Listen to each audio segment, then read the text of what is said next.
Kuna ũrĩmi ũkoragwo wĩrĩgĩrĩirwo na njĩra nene nĩguo kũhũnia o hamwe na gũkũria ũtonga wa bũrũri kumana na irio iria ciendagio nja. Rĩu thirikari nĩ yambĩrĩirie mũbango wa kũgacĩrithia rũhonge rũrũ na njĩra ya gũtambĩria arĩmi a kaunti itiganĩte gĩthomo kĩa ũgwati ũrĩa umanaga na ũhũthĩri wa gĩkĩro kĩa igũrũ gĩa bataraitha na ndawa cia ũrĩmi. Food safety is key because it affects our own health. So when you use the chemicals as required, you are saving your own life, saving life of others, and also increase the amount of goods or material that we export outside the country, because the outside market is very keen about the safety of the foods that we take.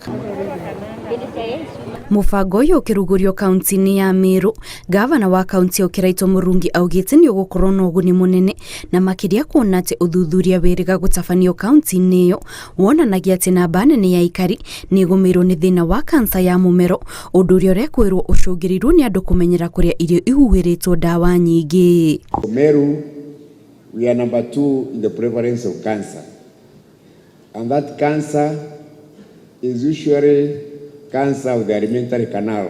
We try to analyze because we've done some research even with AMREF. They think maybe this cancer is caused by the food that the Meru people are eating.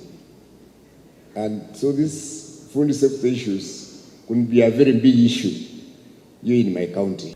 If you look at the moment, the cases of cancer cases are so many, and we are suspecting that it could be emanating from these chemicals that we use on our crops. Nĩguo gũtigĩrĩra arĩmi othe nĩ mataũkwo nĩ ũgwati wa ũhũthĩri wa gĩkĩro kĩa igũrũ gĩa bataraitha, rĩu mũnini wa minista wa ũrĩmi augĩte nĩ magũkorwo magĩtabania kambĩini cia gũtambia gĩthomo gĩkĩ kaunti-inĩ itiganĩte kũrĩa magũkorwo makĩonia arĩmi njĩra iria mangĩrũmĩrĩra nĩguo kũgacĩrithia ũrĩmi wao. We are going to train farmers, although it has started here, but we are going to work with the partners so that we are able to train farmers in all the counties. We are very happy that here in Meru there are large numbers. So we actually, in the long run, we want to ensure that all the farmers in Kenya are trained, because this is key.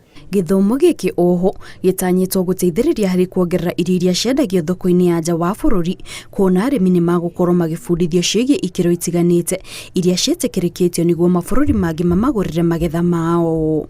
Ngĩribotera Inooro TV, njĩtagwo Kate Muthoni.